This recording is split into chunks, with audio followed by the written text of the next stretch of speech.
자, 오늘은 다윗의 16번째 삶이 신앙을 속일지라도, 삶이 신앙을 속일지라도 라는 제목으로 말씀 나누도록 하겠습니다.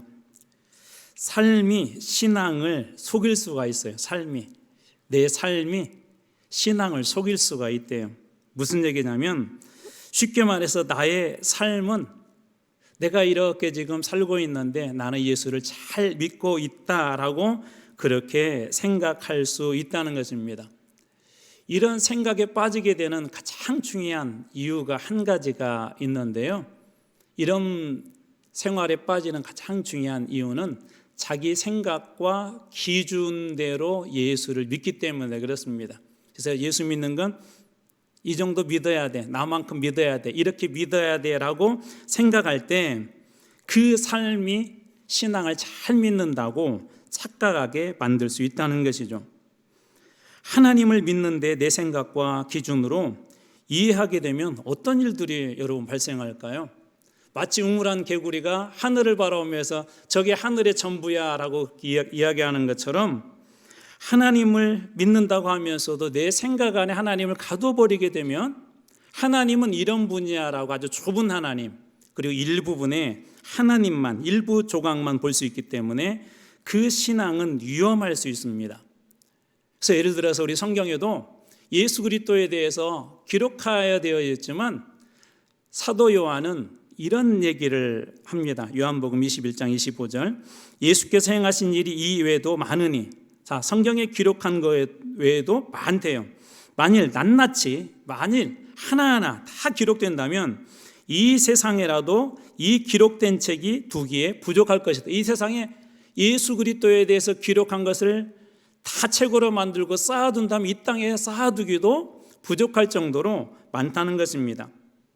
다시 말해서 인간의 언어와 분량으로 다 기록할 수 없는, 우리의 생각 안에 가둘 수 없는, 우리가 어떤 아름다운 언어를 구사한다 할지라도 하나님에 대해서, 예수님에 대해서 완벽하게, 완전하게, 온전하게 기록할 수도 없고 그 생각 속에 가둘 수도 없는 위대한 분이 바로 예수 그리스도라는 것입니다. 그런데도 인간은 자꾸 하나님을 내가 이해하는 범주 안에 이렇게 집어 넣으려고 합니다. 인간의 지혜로 하나님을 다 안다고 그렇게 이야기하는데, 성경이 우리들에게 보여준 건 뭐냐면 이거예요. 좀 불행한 사실이지만 인간의 어떠한 지혜로도 하나님을 다 알 수 없다.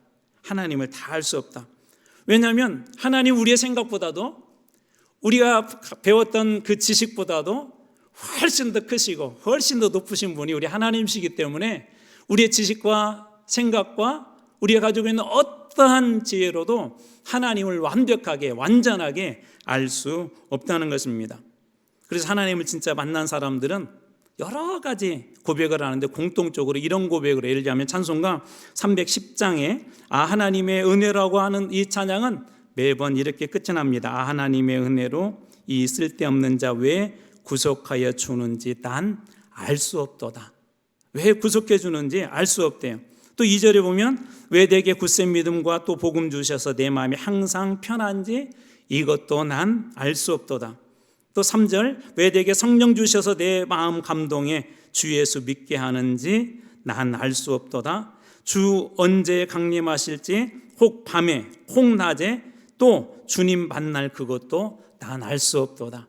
하나님을 만나고 깊이 알아가는 과정에 깨달은 게 뭐냐면, 그래도 하나님 모르겠어. 하나님 사랑이 정말 이렇게 큰지 모르겠어. 하나님의 은혜가 정말 큰지, 얼마나 큰지 아직 그 끝이 어딘지 모르겠어 라고 그렇게 고백한다는 것이죠. 또 찬송가 304장 그 크신 하나님의 사랑이라는 그 찬송에도 이런 내용이 있더라고요. 3절에 하늘을 두루마리 삼고 바다를 먹물 삼아도 한없는 하나님의 사랑 다 기록할 수 없겠네. 그 사랑이 너무 크기 때문에 기록할 수 없대요. 하나님 크신 사랑 그 어찌 다 쓸까, 저 하늘 높이 쌓아도 채우지 못하리. 하나님 크신 사랑 측량 다 못하네. 영원히 변치 않는 사랑 성도여 찬양하세. 다 기록할 수 없겠네. 채우지 못하리. 측량 다 못하겠네. 인간의 지식과 경험에는 이처럼 한계가 있어요. 하나님을 다 안다고 할 수 없다는 것이죠. 작은 웅덩이에 사는 미꾸라지 한 마리가 여러분 어떻게 큰 바다를 알겠습니까? 또 아니 큰 강에 사는 메기라 할지라도 그 메기가 이 5대양 6대주의 이 넓은 바다를 어떻게 알겠습니까? 하물며 우주에 한 점도 되지 않는 우리의 인생, 우리의 지식과 우리의 지혜가 이 우주의 창조자시고 모든 것을 만드신 그 하나님을 우리가 어떻게 알 수 있겠냐는 것입니다. 그런데도 우리는 종종 눈앞의 현실 때문에 하나님을 믿는다고 하면서도, 주님을 내가 믿고 말씀을 믿는다고 하면서도 우리 눈앞에 있는 현실 때문에 절망합니다.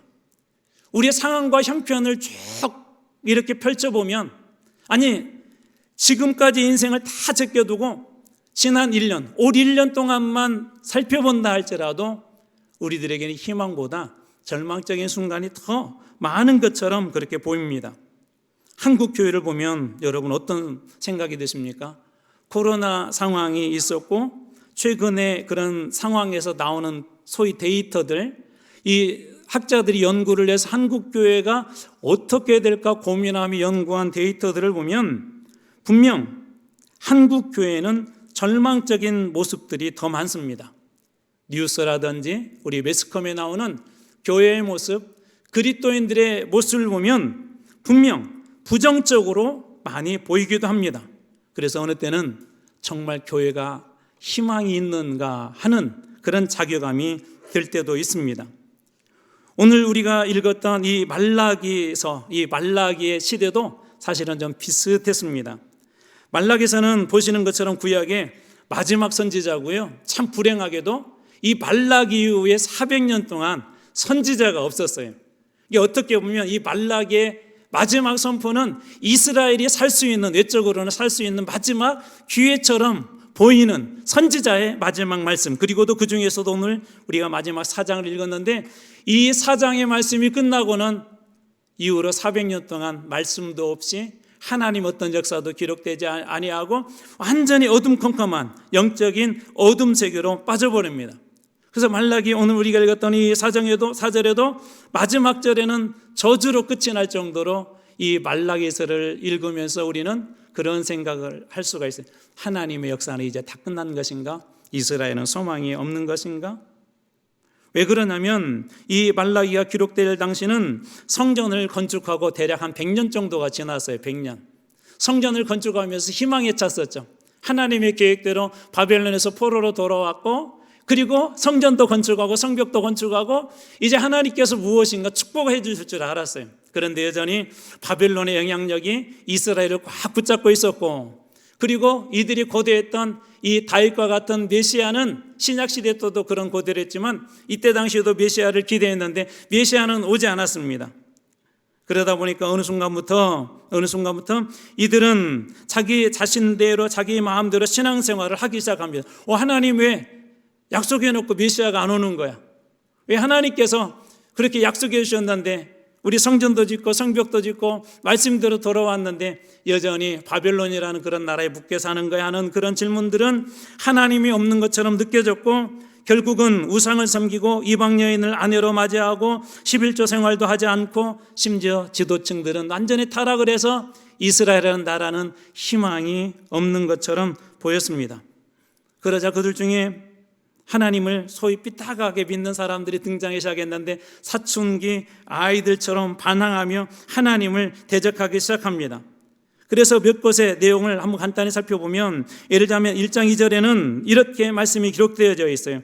여호와께서 이르시되 내가 너희를 사랑하였노라. 하나님께서 이스라엘 백성들에게 내가 너희를 사랑해 라고 그렇게 이야기했더니 이들은 어떻게 반응합니까? 너희는 이르기를 주께서 어떻게 우리를 사랑하셨나이까? 주님 우리를 사랑하셨다고요? 어떻게 우리를 사랑하셨어요? 그렇게 반문하기도 하고, 1장 13절입니다.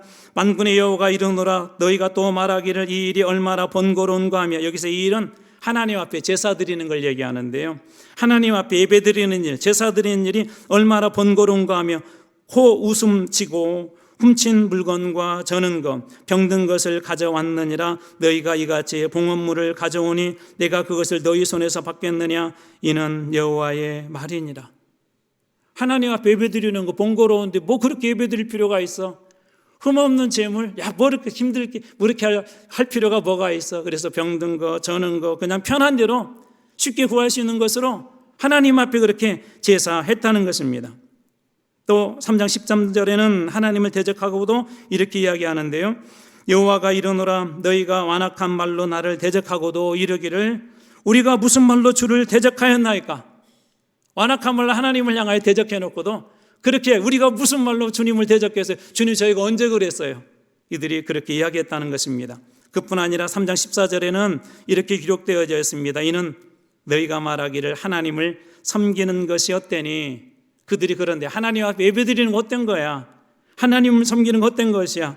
만군의 여호와 앞에서 그 명령을 지키며 슬프게 행하는 것이 무엇이 유익하려. 하나님 말씀대로 사는 것이, 그리고 하나님 앞에 금식하는 것이 무엇이 유익하냐라고 그렇게 이야기합니다. 그러면서 이어서 15절은 교만한 자가 오히려 복이 있고 악을 행하는 자가 오히려 번성하고 하나님을 시험하는 자가 오히려 화를 면한다고 극단적인 그런 신앙의 행태를 보이던 때가 바로 이 말라기 시대였습니다.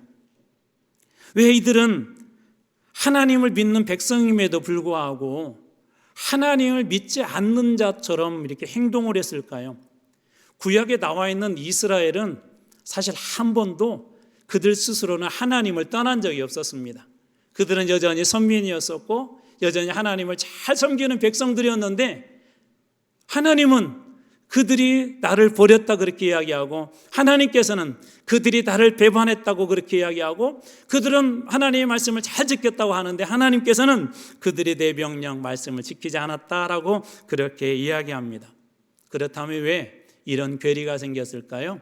제가 첫 번째 말씀드렸던 것처럼 이들이 스스로 우리는 이 정도 신앙생활 잘하고 있는 거야. 이렇게 예수 믿는 게 예수 잘 믿는 것이야. 하나님 앞에 이렇게 예배드리는 것이 예배 잘 드리는 것이야. 자기 생각과 자기 주관에 맞추어서 내 삶은 신앙생활을 잘하고 있다고 사실은 잘 믿는 것이 아니라 그렇게 착각하고 있었던 것이죠. 자기들이 원하는 하나님, 나에게 잘해주는 하나님, 내가 이해할 수 있는 하나님, 그런 하나님을 그들은 믿고 있었던 것입니다. 하나님은 결코 우리의 생각 안에서 다 이해할 수 없는 분입니다. 하나님은 결코 우리의 이해로 이해할 수 있는 그런 분이 아닌데요. 이 말라기에서에 계속해서 등장하는 한 문장만 보더라도 알 수가 있는데 이런 문장이 반복적으로 등장해요. 예를 들자면 오늘 우리가 읽었던 4장 1절의 앞부분입니다. 만군의 여호와가 이르노라. 이 말라기서에 보면 이 표현이 여러 곳에 등장해요. 만군의 여호와라는 이름이 적어도 16번 이상이 등장합니다. 거기에다가 이르노라라고 하는 그 말씀이 10번 이상이 등장합니다. 여기에서 만군이라는 말은 사바라고 하는데 전쟁, 군대, 물이라는 그런 뜻이 있지만 이것은 하나님께서 우주적으로 그것을 통치하시고 창조하시고 통치하시고 주관하신다는 그런 의미가 있어요. 이 만군이라는 말은 군사적 의미를 가지고 있지만 전 우주에 대한 여호와의 통치권을 직접적으로도 가르치고 있기 때문에 만군의 여호와란 우주 만물을 창조하시고 그것을 통치하시는 하나님, 천하 모든 만국을 주재하시는 분이라는 뜻이 이 만군의 여호와, 만군의 하나님이라는 그 단어 속에 들어 있습니다. 다시 말해서 우주의 만물보다도 훨씬 크신 분, 이 땅의 어떤 것보다도 훨씬 크신 분, 우리가 생각하는 것보다도 훨씬 크신다는 그 의미가 이 만군의 여호와, 만군의 하나님이라는 그 속에 들어 있습니다.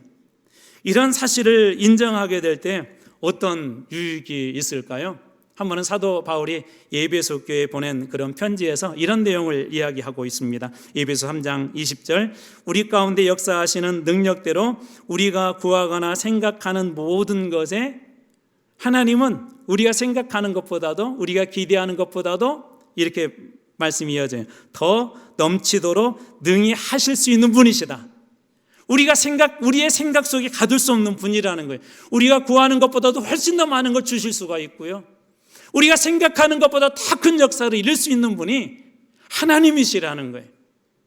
우리의 지식 안에, 우리가 가지고 있는 세상의 어떤 지혜로 우리가 만들어낼 수 있는 어떤 것보다도 더 위대한 일을 하실 수 있는 분, 그리고 그 하나님은 그보다도 더 좋은 것으로 채워줄 수 있는, 능히 하실 수 있는 분이 바로 우리 하나님이시라는 것입니다. 말라기 시대나 예수님 당시 이들이 기대했던 것들은 어떤 메시아였었냐면, 이들은 이런 메시아를 기대했었어요. 바벨론 때문에, 말라기 시대는 힘들었기 때문에 바벨론을 하나님께서 완전히 멸망시켜 주시고 완전한 자유를 얻기로 원했고, 신약 시대 때는 로마의 속국이었기 때문에 로마로부터 이 다윗과 같은 그런 메시아가 나타나서 완전한 자유를 주기를 원해서 소위 정치적 메시아를 이들은 원했던 것이죠. 그게 그들이 가지고 있는 하나님이었어요. 하나님은 정치적 메시아로 오셔서 우리 이스라엘을 구해줬으면 좋겠어. 바벨론으로부터, 로마로부터. 그런데 하나님의 생각은, 하나님의 계획은 달랐습니다. 하나님께서는 예수 그리스도를 통해서 죄와 사망에서 우리를 구원해내시고 이스라엘 백성이 하나님뿐만 아니라 모든 인류의 하나님이 되어주셔서 사망에서 생명으로 옮기기를 원하셨고, 죄로 죽을 수밖에 없는 모든 인류를 향하여서 그들에게 구원의 길을 완전히 활짝 열어주시기 위한 모든 백성, 온 백성, 모든 나라, 모든 민족, 열방의 구세주로, 메시아로 보내기를 원하셨는데, 이스라엘은 그냥 자기들의 하나님, 나만 축복해 주신 하나님, 자기들의 구원의 하나님으로 그렇게 정치적 구원으로, 정치적 메시아로 원하셨던 것입니다. 그러나 하나님은 모든 인생, 모든 인류를 구원하기 위해서 우주적 구원을 가져올 그런 메시아를 계획하고 계셨던 것이죠. 그러므로 우리가 여기서 하나 배워야 될 교훈이 있는데, 여러분, 하나님을 제한하시면 안 돼요. 여기서 제한한다는 건 뭐냐면 내 생각 속에 가두는 거. 하나님은 이 정도만 하실 수 있어. 하나님은 이 정도만 하실 수 있어. 오늘 말라기서에서 말씀하신 하나님은 어떤 분이세요? 만군의 여호와, 만군의 하나님, 우주 만물의 통치자시요, 주재자시요, 주관자시요, 창조자시요, 이 모든 것들보다 뛰어난 분이 우리 하나님이시래요. 이것을 믿을 때 어떤 일들이 일어날까요? 사도 바울의 고백처럼 우리가 기대하는 것보다도, 기도하는 것보다도 더 큰 일을 이룰 수 있는 분이 우리 하나님이세요. 이 일들을 직접 경험한 다윗이 있는데요, 여러분이 잘 아는 말씀입니다. 사무엘상 17장 45절, 다윗이 블레셋 사람에게 이르되 너는 칼과 창과 단창으로 내게 나아오거니와. 여기에 칼과 창과 단창은 어떤 의미가 있냐면, 그때 당시에 최고의 힘, 최고의 권력, 최고의 능력, 최고의 승리를 가져다 줄 수 있는 세속적인 힘을 얘기해요. 자, 그것으로 나오지만 다윗은 뭐라고 이야기하죠? 나는 만군의 여호와의 이름, 나는 만군의 여호와의 이름, 우주의 통치자시오, 창조자시오, 주권자요, 모든 것들을 가진 하나님의 이름 붙잡고 내가 모욕하는 이스라엘 군대 하나님의 이름으로 네게 나아가노라. 도저히 싸울 수 없는 그런 존재였었죠. 사울 왕조차도, 수많은 이스라엘 군대조차도, 군인들조차도 어느 누구도 나가지 못한 그 골리앗 앞에 그가 유일하게 설 수 있었던, 유일한 용기를 주었던, 아니 그의 가장 큰 힘과 능력을 주었던 것은 딱 한 가지였어요. 만군의 여호와 이름, 만군의 여호와의 이름. 그 하나의 이름 붙잡고 이 골리앗 앞에 그는 섰던 것입니다. 이사야도 이 비슷한 그런 고백을 하는데요, 바벨론이라는 나라는 절대 이길 수 없는 나라예요. 바벨론의 속국에서 벗어날 수 없는데 이사야는 이런 예언을 합니다. 이사야 14장 22절, 만군의 여호와께서 말씀하시되. 누가 말씀하세요? 만군의 여호와께서 말씀하시되 내가 일어나 그들을 쳐서 이름과 남은 자와 아들과 후손을 바벨론에서 끊으리라. 누가 말씀하신다고요? 만군의 여호와께서 바벨론에서 끊으리라. 저는 만군의 여호와의 이름이, 그리고 만군의 여호와께서 여러분의 삶에 끊어지지 않는 모든 것들을, 저주를 끊어주고 절망을 끊어주고 인생의 힘든 모든 것들을 끊어주는 그 만군의 여호와의 하나님의 이름을 여러분들이 경험하기를 축복합니다. 또 다른 곳에서는 이사야는 바다를 휘저어서 물결을 흔들 수 있는 분이 만군의 여호와래요. 이사야 51장 15절입니다. 나는 내 하나님 여호와라. 바다를 휘저어서 그 물결을 뒤흔들게 할 자이니 그의 이름은 만군의 여호와니라. 바다를 휘저어서 그 물결을 뒤흔들게 할 수 있는 자. 그래서 꽉 막힌 홍해를 하나님께서 그렇게 휘젓지 않습니까? 동풍을 불어서 그것을 갈라놓지 않습니까? 우리 인생이 가다 보면 홍해를 만날 수도 있고 여리고를 만날 수도 있고 힘든 풍랑을 만날 수도 있지만 그럼에도 불구하고 우리와 동행하시는 분이 만군의 여호와라는 것을 깨닫게 되면 하나님 어떤 분이시라고요? 그 바다를 휘저어서 흔들 수 있는 분, 내 인생을 덮어오려고 하는 그런 바다도 하나님께서 휘저어서 갈라놓을 수 있는 분이 하나님이시라는 그런 사실을 믿게 될 때 우리들에게도 그와 같은 역사들이 일어나게 될 줄로 믿습니다. 그런데 세상은 우리들에게 자꾸 그것보다 더 의지해야 될 것이 있다고 이야기해요. 여전히 만군의 여호와 하나님을 믿는다고 하고 우리가 하나님을 믿는다고 하지만 우리의 생각과 지식 속에는 하나님은 이만큼 하실 수 있지만 돈이나 성공이 더 많은 것을 할 수 있다는 그런 거짓된 신들이 우리들에게 있습니다. 사도 바울은 이것을 소위 이 세상의 신이라고 하는데요, 고린도후서 4장 4절 그 중에 이 세상 신이 믿지 아니하는 자들의 마음을 혼미케 하였다. 이 세상 신이, 그 중에 이 세상의 신이. 여기에서 우리가 신이라고 하는 것은 그냥 단순히 어떤 타종교에 있는 그런 신만을 이야기하는 것이 아니라 내가 믿고 의지하는 거예요. 내가 더 바라보는 걸 이야기합니다. 어떤 사람의 성공일 수도 있고 어떤 사람에게 취직일 수도 있고 어떤 사람에게는 돈일 수도 있는데 이 모든 것들이 믿는 사람들의 마음을 혼미케 한대요. 그래서 그리스도의 영광의 복음의 광채가 비치지 못하도록 한대요. 만군의 여호와의 이름의 능력을 무시하게 한대요. 그래서 바울은 로마서 12장 2절에 우리들에게 이렇게 권면합니다. 너희는 이 세대를 본받지 말고 오직 마음을 새롭게 함으로 변화를 받아 하나님의 선하시고 기뻐하시고 온전한 뜻이 무엇인지 분별하도록 하라. 이 세대를 본받지 말고 분별하도록 하라. 너희는 이 세대를 본받지 말고 분별하도록 하라.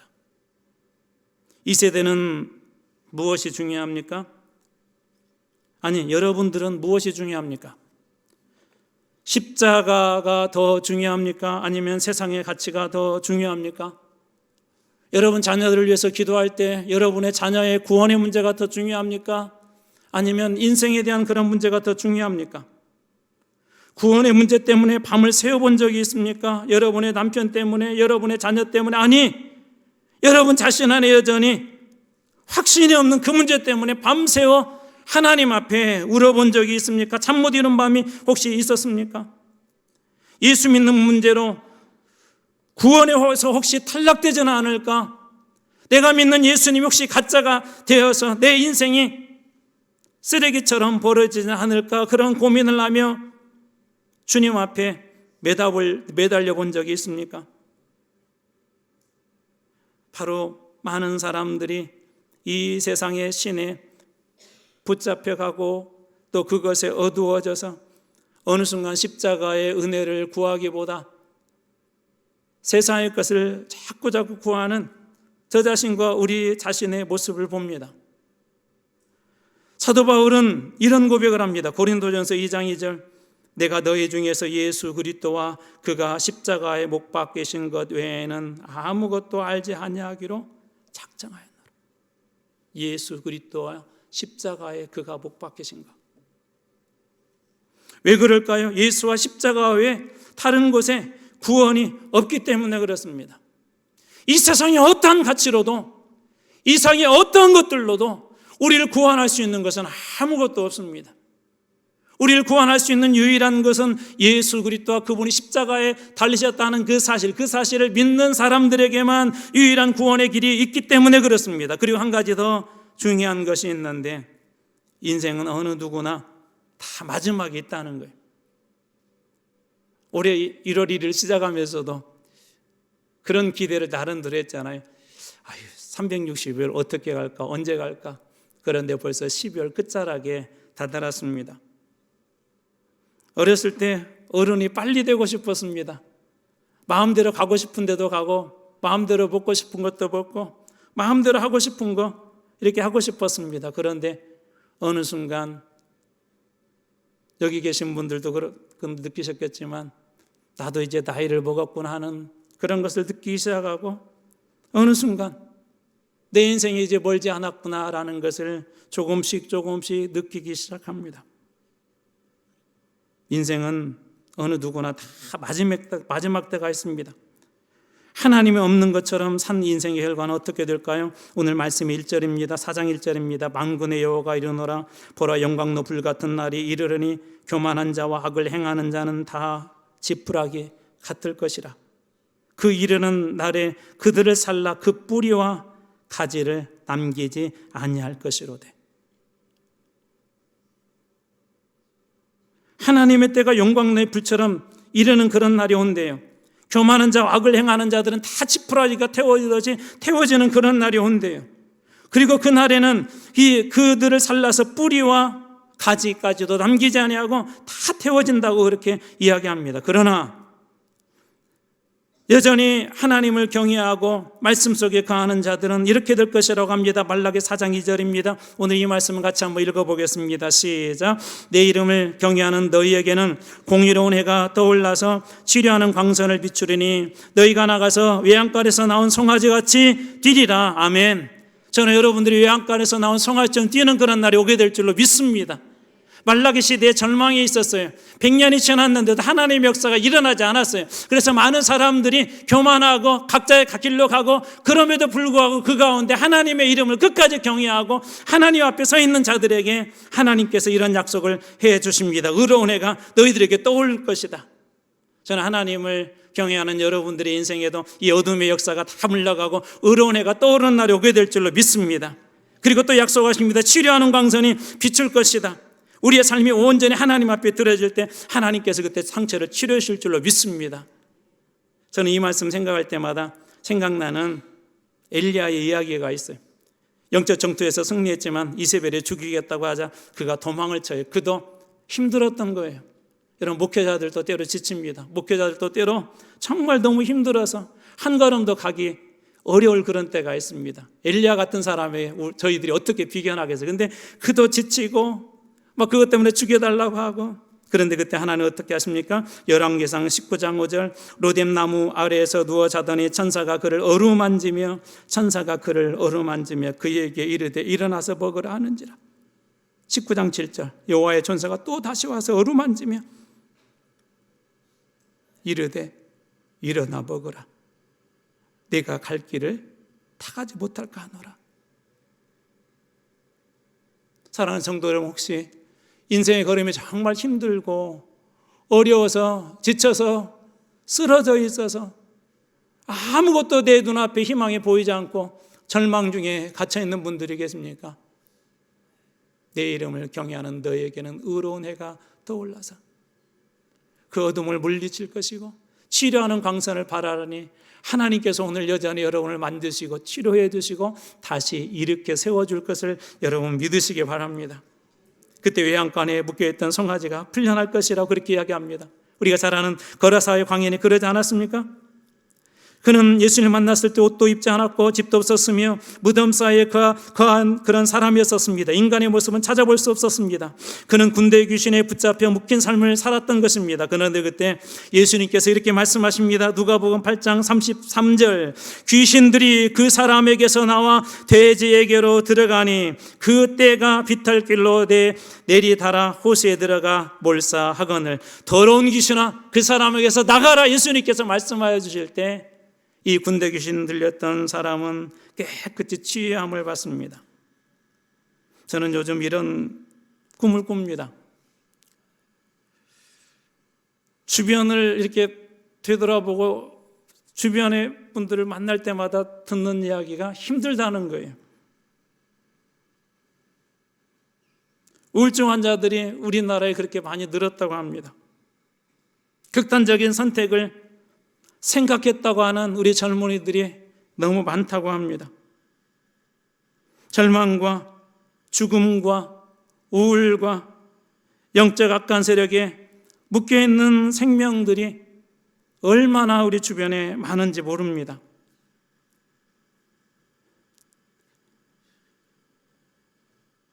삶이 그들을 괴롭게 하고 그 삶이 신앙인 것처럼 그렇게 걸어왔지만 힘들고 어려웠던 인생들이 오늘 우리가 읽었던 4장 2절의 말씀처럼 힘들고 지친 사람들이 교회에 와서 살판이 나고 힘들고 어려웠던 그들이 주님 만나고 나서 회복이 되어지고 하나님께서 의로운 햇볕을 비춰줄 때 그의 인생의 어둠들이 물러가고 상처 입어서 절름발이로 또 몸을 흔들거리며 걸을 수 없는 그런 인생이 주의 성전에 나와서 주님이 치료해 주시고 만져주시고 새롭게 회복이 되어서 이 땅이 그럼에도 불구하고 아직 살만하다고, 예수님이 있기에 아직 우리에게 희망이 있다고, 주님께서 우리 가운데 계시기 때문에 우리가 다시 살 수 있는 그런 새 힘을 얻을 수 있다고 세상에 보여주는 그런 교회가 되었으면 하는 바람입니다.